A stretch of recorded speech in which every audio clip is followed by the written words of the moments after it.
अस्सलाम अलैकुम। बुखार तब बोलते हैं जब किसी का टेम्परेचर ज्यादा हो।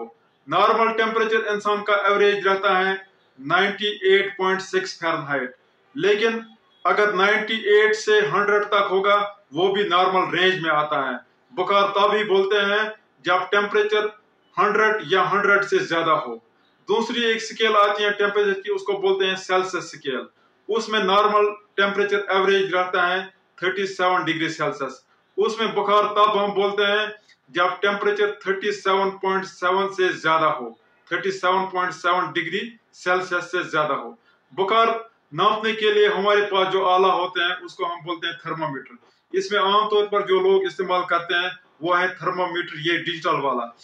इसमें क्या करना है, इसमें यहाँ पे इसको बटन होता है, ऑन करके इसको टंग के नीचे रखना होता है तब तक जब तक ये आवाज करे। बच्चों में ये मुंह में नहीं भरना होता है क्योंकि बच्चे इसको तोड़ते हैं, इसीलिए बच्चों को ये यहाँ पे रखना होता है एक्जिला में या ग्रोइन में, जिसको हम कफ बोलते हैं, या इसमें रखना है या इसमें रखना है। लेकिन इसमें रखने का सही टेक्निक होनी चाहिए। इसमें क्या करना होता है, इसके चारों तरफ चमड़ी होनी चाहिए, स्किन होनी चाहिए, और इसको बीच में कपड़ा नहीं आना चाहिए। जब तक ये आवाज देगा तब तक रखना है। जब ये आवाज देगा तब चेक करना है, जो कुछ रीडिंग आएगी वो टेम्परेचर है। दूसरा जो थर्मोमीटर है जो क्लिनिक पे आम इस्तेमाल करते हैं वो है ये इंफ्रारेड थर्मोमीटर। इसका फायदा यह है, इससे जल्दी चेक होता है। इसका तरीका यह है, इसको ऑन करते हैं यहाँ पे, उसके बाद हम इसको माथे पे लेते हैं 1-2 इंच दूर, उसके बाद माथे पे लेने के बाद स्टार्ट करते हैं। इसने फौरी तौर टेम्परेचर दिखाया 36.7। इससे टाइम भी बचता है और कांटेक्ट भी। बच्चों के लिए ज्यादा आसान है क्योंकि वो मेजर करने नहीं देते हैं। बुखार में आमतौर पर एक इंसान को ठंड जैसी महसूस होती है, किसी किसी को शिवरिंग भी होती है, कोई कांपता भी है, और किसी को बहुत ज्यादा शिवरिंग होती है, उसको बोलते हैं राइगर्स। इसके अलावा जिस बंदे को बुखार होगा उसकी एनर्जी कम होती है, उसका ताकत कम लग रहा है, उसको जिस्म में बदन दर्द होता है, अष्टभी, उसको सिर में दर्द होता है। इसके अलावा उसका नब्ज तेज होता है, उसका सांस भी तेज होता है कभी कभी, और उसको भूख भी कम लगती है। इसके अलावा जिस आज़ा को इन्फेक्शन होगा या दर्द होगा उस आज़ा के निशानी भी होती हैं इसमें। मिसाल तौर पर अगर किसी को नाक का इन्फेक्शन होगा उसको नाक बहती होगी, अगर किसी को आंतों का इन्फेक्शन होता है उसको डायरिया होता है। बुखार तभी बोलते हैं जब टेम्परेचर ज्यादा होगा। यहाँ पे आम लोग बोलते हैं कि हमें बुखार है, लेकिन जब हम उनको चेक करते हैं तो उनका टेम्परेचर नॉर्मल मिलता है, वो बुखार नहीं है। उनको क्या होता है, उनको होता है जिस्म का हरारत, जिस्म की हरारत, जोश, नार, तोस। ये तकलीफ ज्यादातर उन औरतों में होता है जिनके पीरियड्स रुके होते हैं, मीनोपॉज जिनको होता है उनमें ये ज्यादा होता है। इसके अलावा जो पानी कम पीते हैं, गर्मी में जो मेवे नहीं खाते हैं, उनको भी ये नार जोश होता है। कई लोगों में हाथ और पैर जलते होते हैं, उनमें असली बुखार नहीं होता है, उनको नर्व्स की प्रॉब्लम होती है, उसको बोलते हैं पेरिफेरल न्यूरोपैथी। असली बुखार में पहले हाथ पैर ठंडे होते हैं, जब बुखार पूरा चढ़ता है तो फिर वो हाथ पैर भी गर्म होते हैं, लेकिन पहले हाथ पैर ठंडे होते हैं। जिनको ये नर्व की प्रॉब्लम होती है उनको लगातार हाथ पैर जलते होते हैं, नार होते हैं, जोश होता है। अगर किसी बंदे को बुखार है तो उसको फूड टेस्ट नहीं करना चाहिए, उसको डॉक्टर के पास जाना चाहिए। डॉक्टर टेस्ट के बगैर 90% मरीजों का इलाज करेगा, खाली 10% में डॉक्टर टेस्ट रिकमेंड करेगा। आमतौर पर पहले हम सीबीसी टेस्ट खून का होता है और यूरिन टेस्ट छोटे पेशाब का है, ये 2 टेस्ट करते हैं।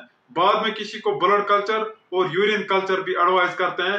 ये 2 टेस्ट एग्जैक्ट इन्फेक्शन बताते हैं और कौन सा एंटीबायोटिक लगेगा वो भी ये टेस्ट बताते हैं।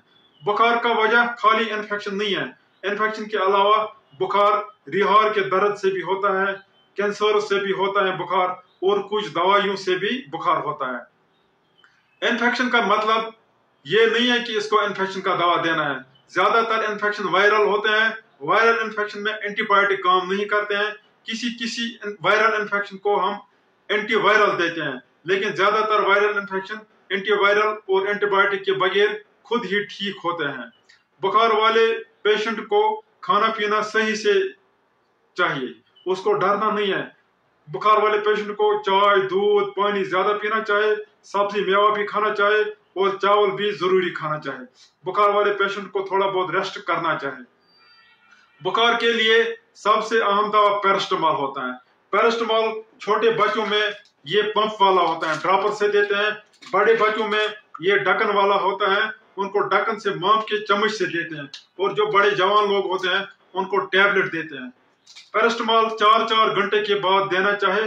पैरास्टामोल से अगर काम नहीं चलेगी तो फिर हम उनको कुछ और दवाई रिकमेंड करते हैं, मिसाल के तौर पर मेफिनेमिक एसिड, इबुप्रोफेन, एसिक्लोफेनेक। ये 3 दवा जो है ये थोड़ा तेज है पैरास्टामोल से। इनको खाते वक्त मैदा का टेबलेट भी साथ खाना चाहिए।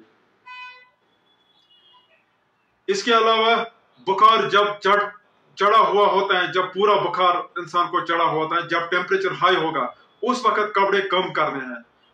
जब बुखार चढ़ता होगा, राइजिंग टेम्परेचर, उस वक्त शिवरिंग होती है, ठंड लगती है, उस वक्त कपड़े लगाने हैं। लेकिन जब शिवरिंग ठंड ठीक होगी, बुखार चढ़ेगा, तो उसके बाद आप कपड़े कम करो।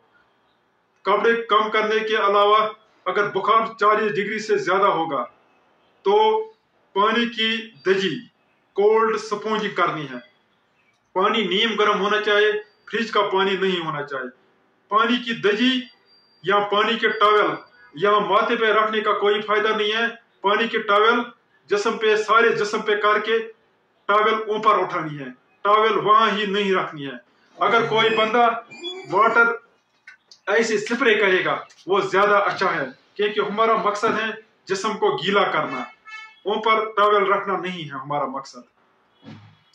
ज्यादा बुखार हम तब बोलते हैं जब टेम्परेचर 106.7 डिग्री फ़ारेनहाइट हो या 41.5 डिग्री सेल्सियस हो। ज्यादा इस बुखार को हाइपरपायरेक्सिया बोलते हैं। इस सूरत में कोई खतरनाक इन्फेक्शन होता है, जैसे कलसरसान, मेनिंजाइटिस जिसको बोलते हैं, न्यूमोनिया, बैक्टीरियमिया, सेप्सिस। बुखार में छोटे बच्चों को बुखार के दौरे भी पड़ते हैं, जिसको फेब्राइल सीजर बोलते हैं। ये दौरे 6 महीने से 5 साल की उम्र तक पड़ते हैं। उमूमन ये दौरे बुखार चढ़ते वक्त या बुखार उतरते वक्त होते हैं। बुखार में हम किसी बच्चे या बड़े को सीरियस तब बोलते हैं और एडमिट करने की जरूरत तब होती है जब बच्चा ज्यादा छोटा होगा, 1 महीने से कम। जब बच्चा खाना पीना छोड़ दे, अगर बच्चा बेहोश हो जाए, समझो इसको एडमिट करना है। अगर बच्चे को दौरे पड़ेंगे तो समझो इसको एडमिट करना है। इसके अलावा अगर बच्चे का सांस बहुत ज्यादा तेज है तो उस सूरत में बच्चे को दाखिला करना है। अगर बच्चे को लगातार उल्टी आ रही है, उस सूरत में भी एडमिट करना पड़ता है। इसके अलावा अगर बच्चे को नीला जिस्म होगा, साइनोसिस, या बच्चे को लगातार ग्रंटिंग होगी, उस सूरत में भी एडमिट करना पड़ता है। उम्मीद है आपको वीडियो पसंद आया होगा। वीडियो को ज्यादा से ज्यादा शेयर करो।